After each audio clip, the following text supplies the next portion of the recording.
Just bear with me for a moment. I'll.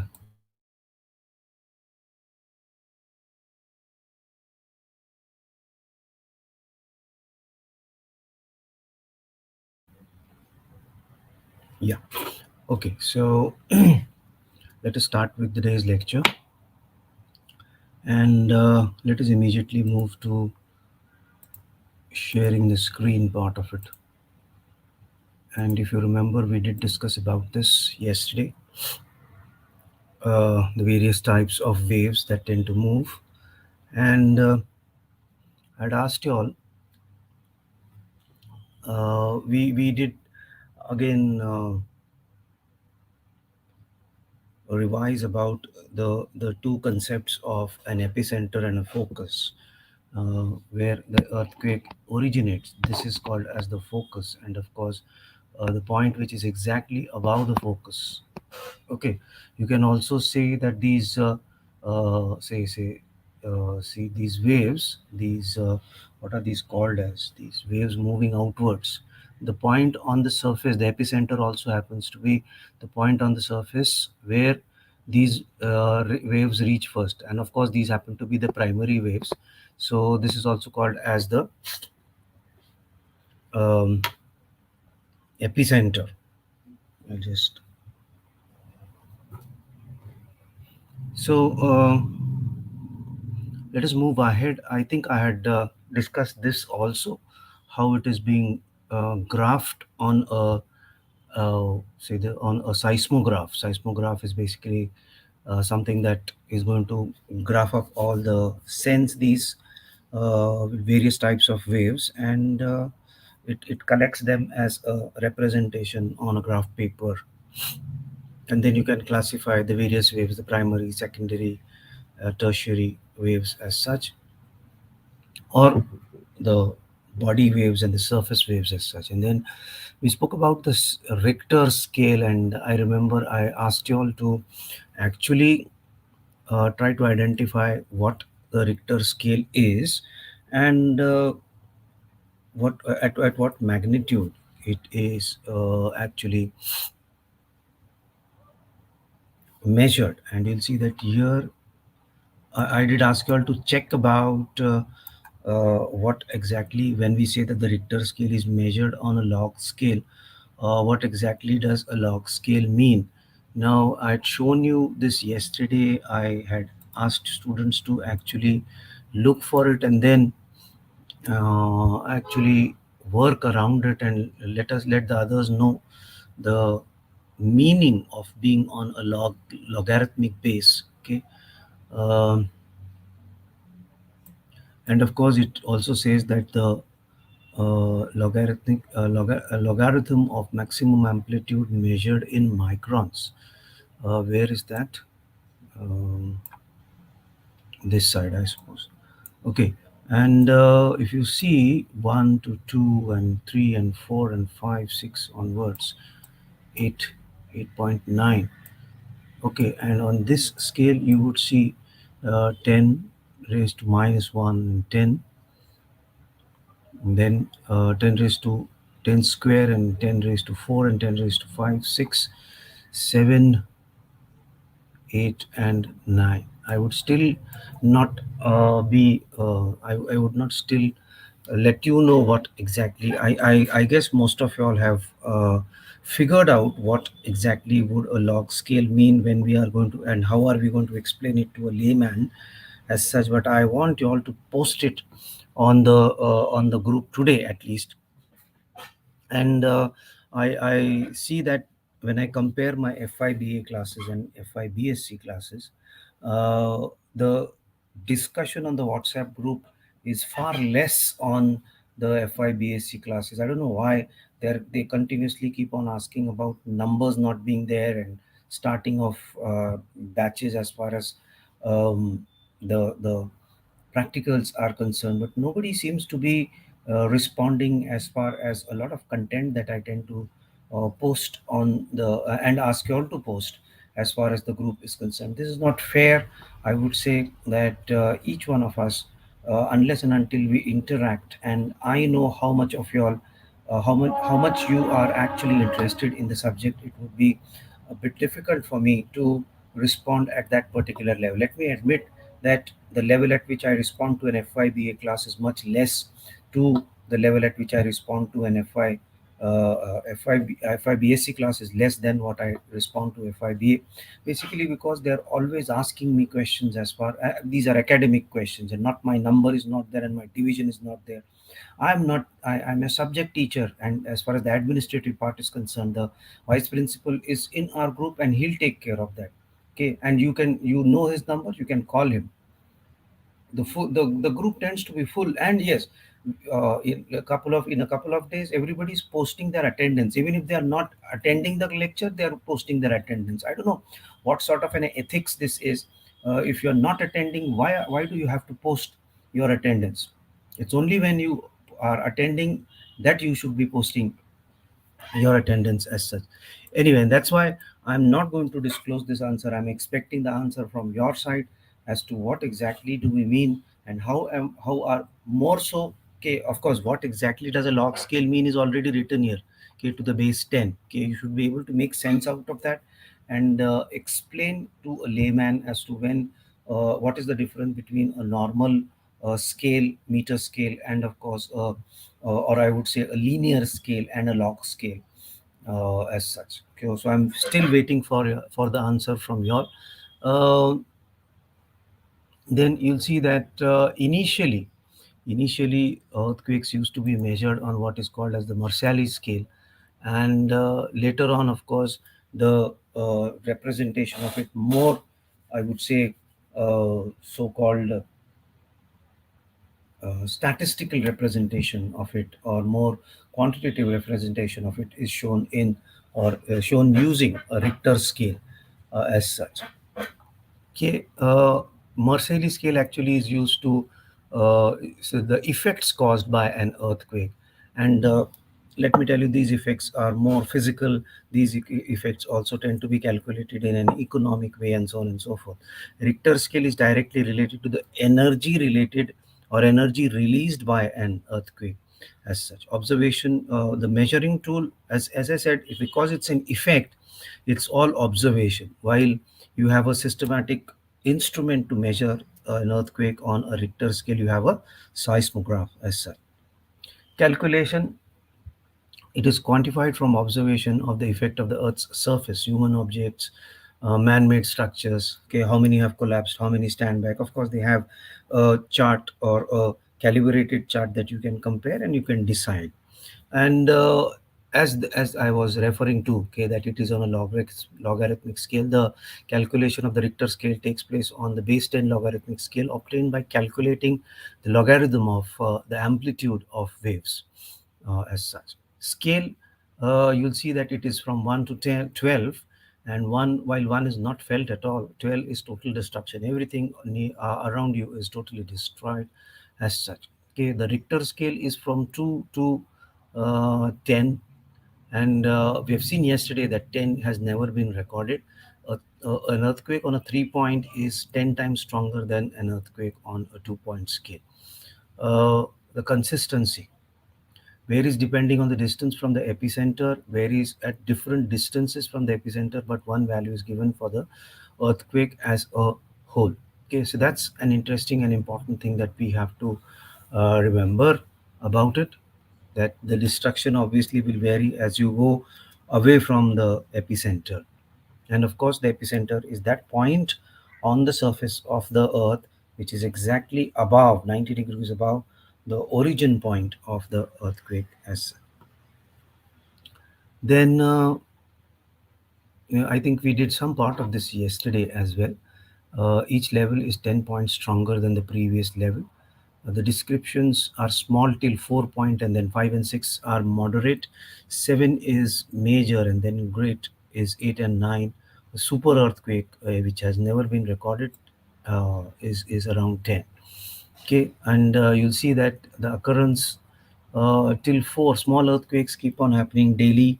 Moderate earthquakes may happen monthly in different parts of the earth, on different parts of the earth. Great earthquakes happen yearly as such, and super earthquakes have happened very rarely as such.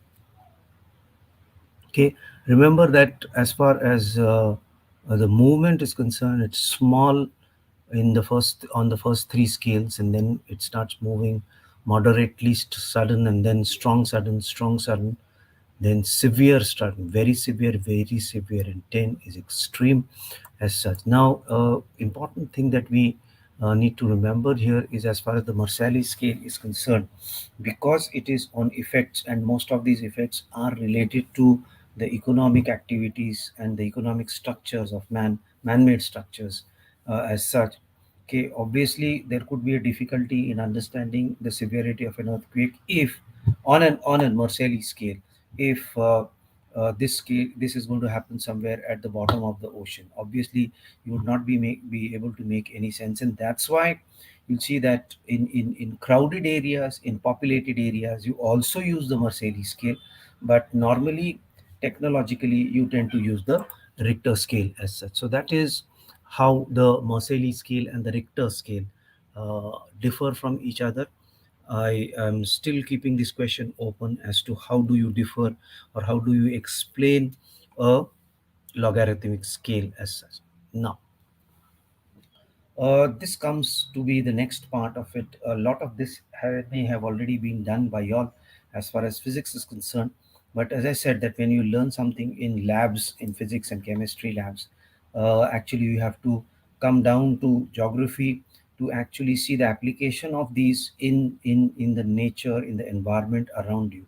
May it be a volcano, the various gases that are leaked out of an volcano, to understand the chemistry of it, or to understand, as far as physics is concerned, you have to study an earthquake when it comes to understanding the volume of the earthquake, the effect of the earthquake, or let us say a mass movement in the form of a landslide. Why does a landslide happen? Why don't they happen everywhere?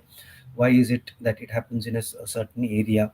Why is it that it happens on a slope? So all those studies that you have done on inclined surfaces in physics, okay, and the stress and the strain are the more complex terms that you tend to use in physics, is more simply explained when you come to the natural part of it, the environmental part of it. Studying the same thing in open environment, natural environment, under geography as such. Now, uh, we are going to understand the various types of waves as such. You'll see that this A, B, I'm purposely enlarge this, and I'm showing it to you. I'm going to squeeze out of this, and then, of course, we are going to. I need to write a few things so that you understand these things well as such. Now, these are the main types of seismic waves. Okay, the P, the S waves, and the love waves, and the Rayleigh waves as such. Now, uh, we start with an undisturbed material here. What does an undisturbed material mean? If you have seen, if you have been observant enough when I was zooming into that particular thing, you'll see that all the squares on the surface of this are the same. So it is undisturbed. Everything is at an equal distance, and you'll have perfect squares out of them here. You'll see that all of them are perfect squares. Now let us assume that an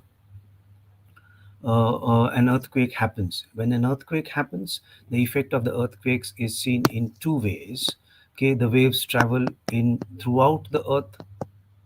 Okay, all the way to the other side of the earth where the earthquake has already happened, and such waves are called as body waves.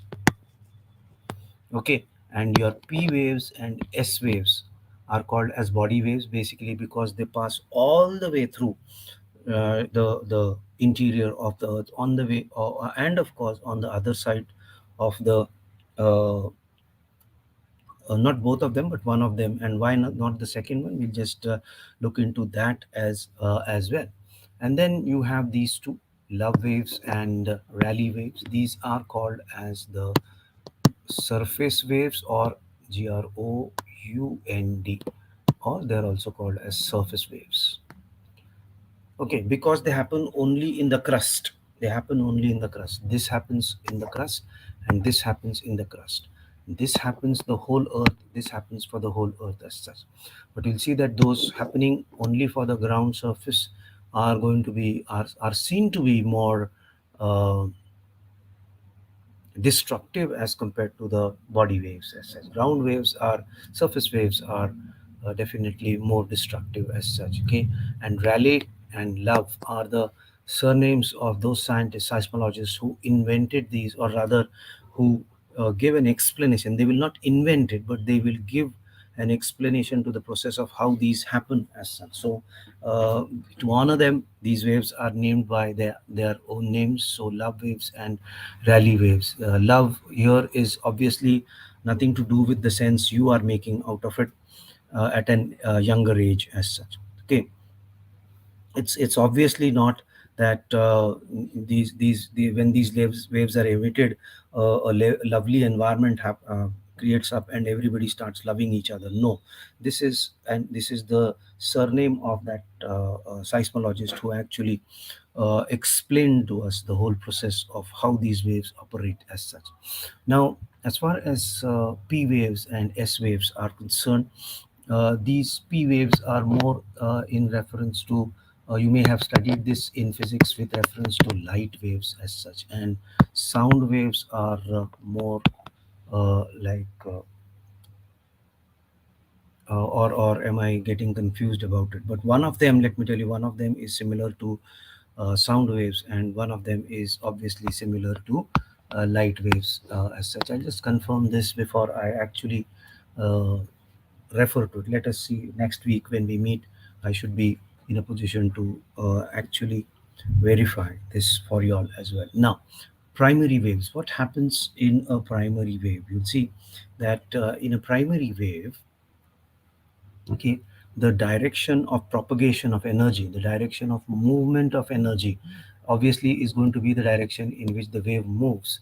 It happens in such a way that in certain areas you're going to have compressions, and in some areas you're going to have expansions. So you'll see that what started as a very uniform surface, okay, you'll see is compressed in some areas and it expands in some areas. In a larger view, you'll see that here, you'll see that you have compressions here, that they have moved, particles have moved into each other, and expansions is obviously where particles are moving away from each other as such. This is so very simple, simply explained. Say for example, if we are looking into a bus which is traveling in a particular direction, and you have the driver who is sitting here, and let us move aside the seating arrangement. Let us say that people are going to be standing here, and they are going to be catching the uh,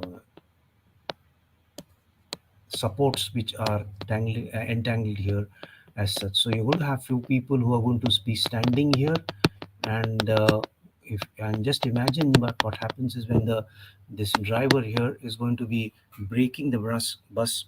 You'll see that when he is driving, he brakes, he's also going to move ahead, and then he's going to do that. What happens within these people who are standing, and with only one hand to the supports as such, okay, you'll experience that these people, you may have experienced this individually whenever you have traveled in a crowded bus, that whenever there is braking, you tend to move ahead and then behind as well. Okay, this is something to do with inertia. And a similar thing, now each of these passenger is nothing but a particle on the ground. So you'll see that particles of the crust are going to be pushed away from each other, and they move into each other as such. So that is as far as primary waves are concerned as such. Then we come to the secondary waves. As far as secondary waves are concerned, you will see here as well as here, see in this diagram here as well as this diagram here, that the movement is this and that. So let us say that this bus is moving along a road which is up and down and up and down and up and down. So if the bus is going to travel from here to this point, and from here to this point, and from here to this point, what is going to happen is people are going to move up and down. The bus moves, and then we are also going to move up and down. So while the movement here was near and away, here in secondary waves it is going to be up and down. These are the two things that you have to remember with regards body waves are concerned. The reason why the next two, that's the ground waves, are are more harmful or dangerous, I would say, is because of their propagation as such. You'll see that here it is literally moving like a wave in the ocean. Okay, land actually surface tends to move in like an or something in an ocean, and then as far as the rally waves are concerned, these actually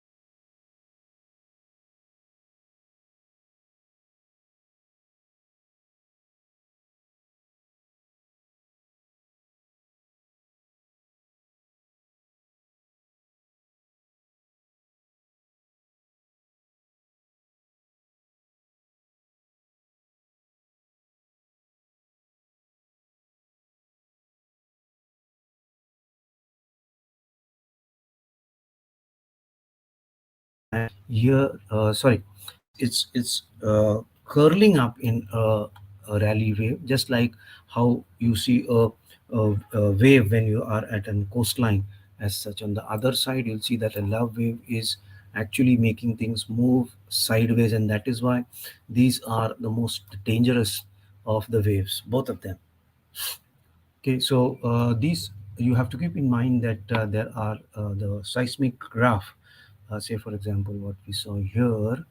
Yeah, this you'll see that this is the set of primary waves which will arrive first. They will be followed by secondary waves, and then surface waves. According to the amplitude, you then classify them as Rayleigh waves and love waves as such. So this was something that we were to do as far as a part of understanding the whole geography of earthquakes as such. And then a few more things. If you are to understand it in a more practical way, what should be happening around this case? So you'll see that this is an undisturbed surface. A primary wave will lead to something like this, okay, wherein in some areas, okay, you'll see that they are compressed, and then because of that they come nearer to each other, and here they actually thrown away from each other. These 2 points are away, this and this, and this is where they are compressed as such. The secondary waves is where you see they are moving in this particular way, and surface waves is this is how the surface waves would be reflected as such. Then if you are to further go into explaining them, you'll see that this is how, and this is what, that this is why I would rather say the ground waves are more destructive. You'll see that this is the impact that the P waves has created. This is what an S wave creates, up and down, up and down. And then the love waves, you'll see that this is how the if you have a connection of electricity or telephone wires. Nowadays, of course, you have cables all the way, but this is how they would look. And then Rayleigh waves, okay, you'll see one of the most destructive of them, okay, because of this particular thing. Okay, then this is how you would be trying to understand this on a surface. Once again, the same thing. I've put it in a different way, but we are going to do this diagram in a different sense. Okay, so this is it, or let us compare them. Okay, this of course is the undisturbed material. This is primary, this is secondary, this is the Rayleigh waves, and of course this is the love waves as such. Okay, this actually is supposed to be love waves. We need to correct that as such. Okay, then uh, we come to understanding something which makes a lot of sense while understanding earthquakes as such. That's called as the shadow zone. Now, what exactly is the shadow zone? Now, we have to understand the whole diagram in the sense that, okay, the earthquake is going to happen somewhere up here. The focus is going to be down, and the epicenter obviously is going to be up as such on the surface as such. And this is going to emit us all the four types of um, waves. Okay, now of these, the next two, the last two, the third and the fourth, because there are ground waves as such, you'll see that they will travel only along the crust, only along the crust. And then the love waves, okay, you'll see that they will travel up and down, up and down. And then the secondary waves, you'll see that they will travel only along the surface. Okay, so only along the crust, only along the crust. what is important and what is and as you go away from the uh, earthquake. Just a moment. Okay, as we go away from the earthquake, the surface waves obviously are going to lose their intensity. So as you move away from the epicenter, I would say the intensity of the surface waves is going to diminish. Okay, but you'll see as far as the body waves are concerned, they will travel all through. And as I said, we did refer to them as light waves as one and sound waves as such. Now, light waves, now how can we logically think about it? Let us say uh, you are in a swimming tank. Okay, this is a glass swimming tank as such, and you just pick up a torch and you try to flash it on a through the layers of water. As far as the swimming tank is concerned, let me put it this way. This is the swimming tank and this is the levels of water, and you are going to put a focus on this side. Of course, nowadays, if you have been to any of these star hotels which have swimming pools in them, they have all those lightings at the base of it, which makes the swimming pool more attractive. That means light energy can pass through water. Light energy can pass through water. And however, you'll see that if you jump down into a swimming pool and you try to swim, and then you try to call out to someone, you are not able to, you are not heard by an individual who would be standing out of the water, or even who is within in the water with you as such. So what I mean to say is, as far as light waves are concerned, they are nothing but primary waves. And sound waves, I think I was right when I was explaining it. The other sound waves are secondary waves. I think they are also called as transverse and longitudinal waves in the terms of physics when you do the physics practicals on sound and sound energy, etc. As such. Now, having understood this, how do we apply this to the earth, and how in fact these waves were used to understand what lies in the interior of the earth is what our point of contention is. Okay, we have kept the uh, surface waves aside. We are now discussing only about the body waves, and that's the primary and the secondary. The primary waves, okay, you'll see that they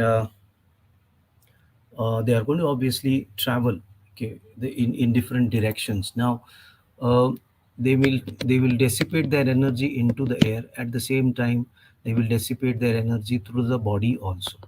So you'll start moving from this point into different directions.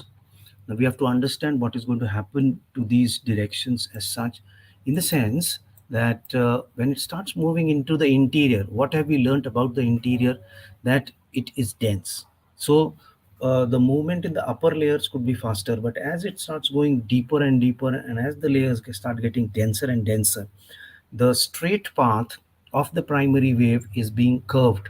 It tends to be curved a bit while it passes through the mantle, etc. As such. Now, remember, this was the crust here, this is the mantle, this is the outer core, and of course, this is the inner core as such. Now, you have to understand the physics of this in that manner. I'm explaining this to you basically because you are science students and you need to know how we apply what you do as a theory in your practical labs to something that is happening around you as such. So while these, you'll see that while these start moving towards the center, the density starts pushing them outside, outside, outside, till the point that they come to the Gutenberg's discontinuity here. Because you have a liquid here, you have been traveling through a solid, then you have a boundary, that's the discontinuity. Liquid starts here. So instead of moving outside, it just deflects inside. And then when it moves again outside on the other side of the earth, it is again reflected outside. And this is the point where the primary waves will be experienced on the other side of the earth as well. On all the way from here, the angle is around 142 degrees from here, 142 from here. So no primary waves will reach this side because of the deflection of the two types of masses that you have into the interior, the plastic or the more rigid mantle and the liquid uh, outer core, and of course the solid inner core. As such, you'll have them on this side, but you'll not have them on this side. So this is how primary waves are going to travel. Now we come to the secondary waves. The secondary waves are like sound waves. They travel, but you will see that when they come to the Gutenberg's discontinuity, because you're going to have a liquid beyond that, something similar to what you had with this person shouting at someone from the water happens to it. Okay, you'll see that all the energy gets dissipated into the liquid and it is not able to travel beyond that. So it is only those secondary waves which are going to scrape along the boundary of the solids only, the mantle only, okay, which will be deflected, and then it will come out here. This is somewhere around 92, 93, 94, 95. Okay, so the whole this area between 95 and 142 degrees, this will neither experience a primary wave, this will neither experience a secondary wave, and obviously the surface waves get dissipated by the time it comes to even in the most strongest of the waves. You'll see that they will not travel over or beyond a few hundreds of kilometers. Okay, it will not reach here. So this is going to be an area which is going to be absolutely free of any type of waves that are generated of any earthquake as such, and that's why that is called as a shadow zone. Actually, it's a shadow zone. It should be called as the shadow zone for everything, basically, because no wave reaches here as such, but it is specifically referred at times as a p wave shadow zone, because p waves do travel through all mediums. Okay, you'll see secondary is not reaching here. Uh, the the the ground waves are absolutely not reaching here. It's only the primary waves which should reach here, which are not reaching here, and that's why some people refer to it as the p wave shadow zone. For the layman, we understand this as a shadow zone in general. Okay, once again, I would like to repeat something that I was referring to yesterday as well. We take this position of the earthquake, in the sense we place the happening point of the earthquake at 0 degrees, so that we understand all these dimensions. This does not mean, again I repeat, I said that yesterday also and I say today also, that this does not mean that earthquakes happen only at the poles. It is only that adjustment that we make as far as all these directions are concerned, that we calibrate the uh, uh, the epicenter at 0 degrees, so that we can measure the impact of the earthquake accordingly as such. So this was the concept of shadow zone. This was the difference between the primary and the secondary waves. And of course, we spoke about the rally and the love waves, which are surface waves or ground waves only. So that is all that we have to be knowing as far as this thing is concerned. I could have used this also. I forgot I have a slide about this here. So we could take a revision on this. Now I can use my stylus here as well. Okay, the first P wave, okay, is very slender here. And then you have a major shocks. Okay, this time unit is 1 minute. Okay, so as I said, that these are going to be called as body waves and these are going to be called as surface waves. So the one first shake you will be experiencing is going to be primary waves. Then you wait for some time, and then after 1, 2, 3, 4, 5 minutes, you will be experiencing the next set. Now, of course, this is a bit theoretical and dependent on individual earthquakes as such. And then after 10 minutes you would be having larger shakes. So the earth is always going to give you signals that you should be in a position to record, and you're going to have some time before which the ground waves will reach, so that you have you can move around and you look for safe places as such. So nature takes care of that as well. This is something we have to relate it to another phenomena in geomorphology, but I just revised this once again as such that somewhere here is going to be the focus, and then you're going to have an epicenter. This is the set of ground waves that way it will travel. This is the ground or surface waves. Okay, and then these were the set of primary waves. Okay, you trace them up here, they'll start from here, and you'll see that they will pass through the liquid, and then outside the other side again they are going to be deflected. Now you'll see that they are not deflected this side, basically because from here they start moving outside. That means from a higher density to a lower density, so they can travel towards this, they rather travel only towards this side, and that is why this place is kept empty, or this side is kept empty by the P waves. And as far as the S waves is concerned, they get deflected from here itself, because all other secondary waves will dissolve as they move into the molten material here, so they will reach here only. So this is secondary, this is primary, and this phase all throughout here is basically a shadow zone. As such is what we need to understand. Again, this is an electronic instrument used to measure the called as the seismograph, and that's how you measure the earthquake velocity of the waves as such. Okay, this I would say is the P wave shadow zone, and you'll see that the S wave shadow zone is much larger as compared to that, basically because it's in the shadow of. Okay, it's only the waves which are not connected to the inner core, or rather the outer core, that would pass that would be observed at some point. Otherwise all of it is in a shadow. So you overlap primary shadow and secondary shadow, you get this shadow zone, which actually for a layman means that there are not going to be there is no effect of this earthquake. Okay, this effect will, this does not mean that whichever area comes under this has never experienced earthquake as such. At a particular moment of time, at a particular sense of earthquake and of the thousands that happen. Okay, and that's why we need to bring this to 12 o'clock, so that we understand this in the right sense as such.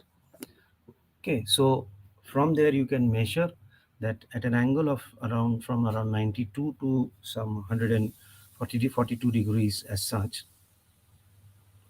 you would not be sorry, 102 to 140 degrees, again I making a small mess out of it. You will not be experiencing these waves, and that's why these are also called as the shadow zones as such. Okay, the travel time, let us say, what is the travel time, and the distance as such. Okay, time following initial rupture minutes. Okay, and the distance as such. Okay, as we have seen that the fastest moving obviously are going to be the primary waves, and they are going to travel long distances as such. The secondary waves are slower to that. Okay, and the rally waves and the love waves, because they are surface waves or ground waves, and these both are body waves as such. They travel in they will not travel all the way. You'll see that they have stopped short. Okay, distance from the earthquake's epicenter. Okay, these are going to go in the interior and travel all the way. It does not, however, so happen as far as the rally waves are concerned. The energy dissipates because all that energy is used as far as destruction is concerned. So you'll see that they lose their energy, so they can't travel any further as such. Okay, minimum energy say dissipation takes place in primary and secondary waves. Secondary waves only when obstructed by liquids will be stopped, uh, but but compared to the ground waves, the body waves will travel much further as such. Okay, coming to the geography sense of it, what are the impacts of earthquakes? Okay, we'll see that the primary impacts obviously in the natural sense is ground shaking. You'll have a lot of ground shaking. uh, Bridges and buildings may collapse if the intensity is higher. This will obviously cause injuries and deaths. Okay, economic property, roads, railways, airports, ports may be damaged further. We saw how the wires get broken off in an earlier slide. So, electricity obviously will get cut off. This will break gas pipelines, and that's why it's going to be further dangerous. As such, telephone poles and cables also tend to be destroyed, so communication becomes a problem. Underground water and sewage pipes tend to break, leading to leaks and cutoffs.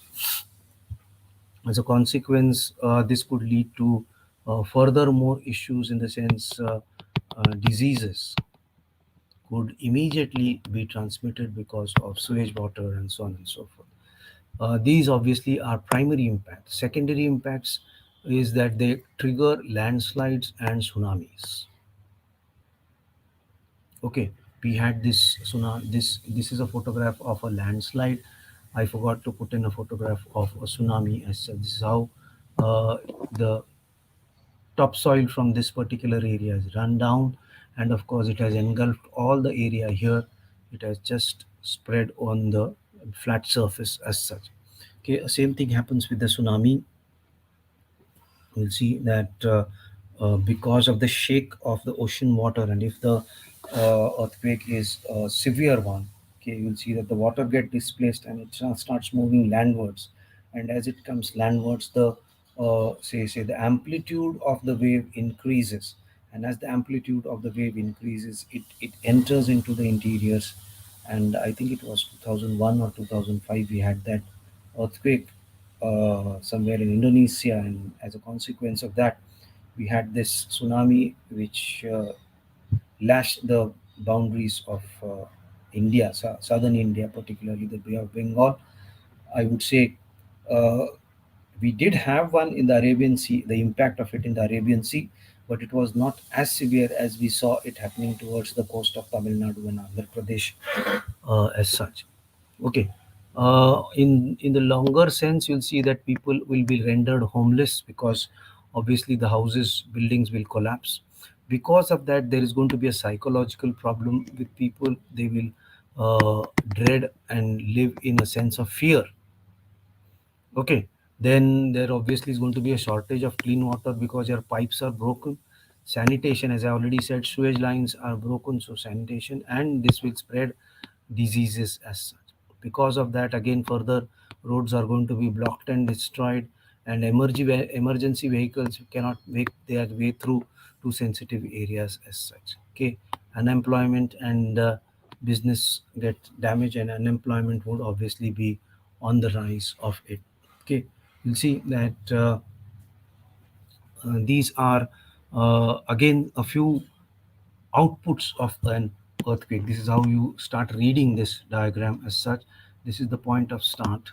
Okay, this will lead to liquefaction. Now, something that has happened here is this whole thing has liquefied. Because it is liquefied, it has just flown down the slide. It has slid down the surface as such, and then you have the cracks that come up as such, and that is surface rupture as such.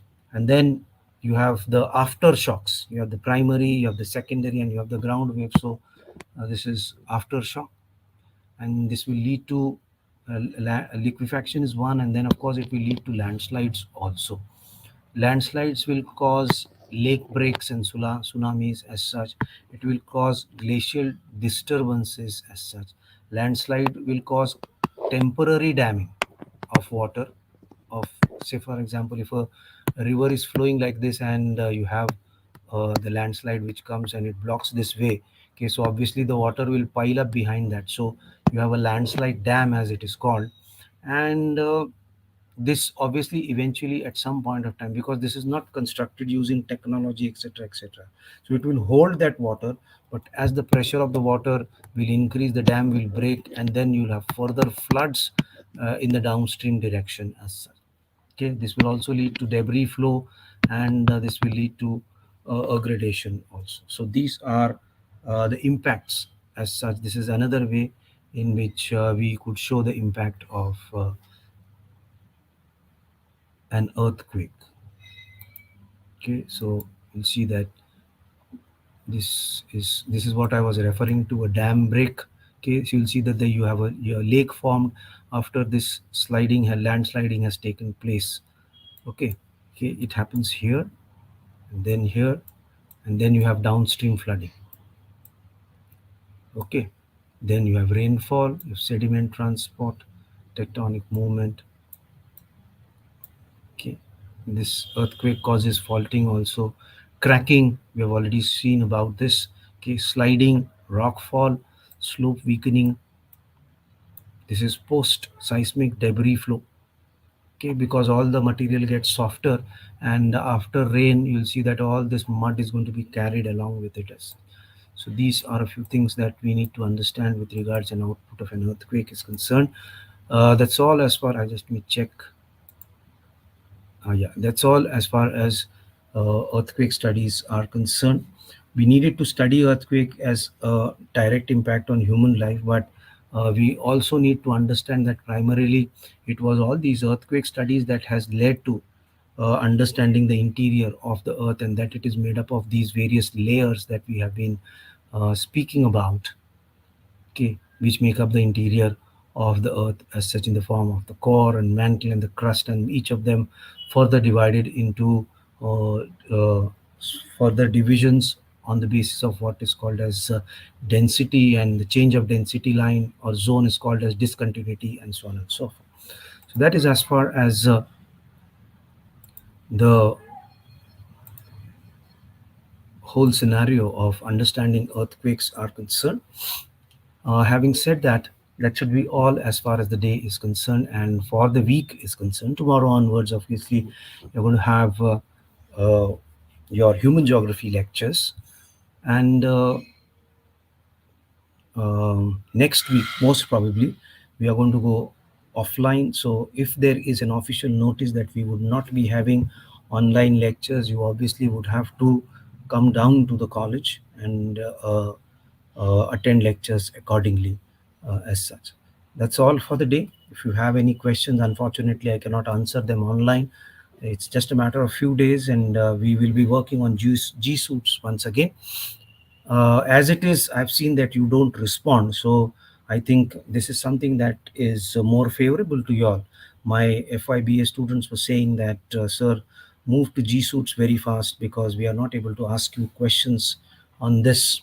Okay, I believe that taking lesson and taking lines from that, you should also start asking questions and going into the deeper aspects of all the subjects that you study, not only geography. Start interacting with your teachers on WhatsApp groups and so on and so forth. So that's all for the today for today's lecture. Next week we'll start with a new topic. If I repeat, if you have any further questions, you can post those questions on our WhatsApp group. Thank you very much. We meet next week after this.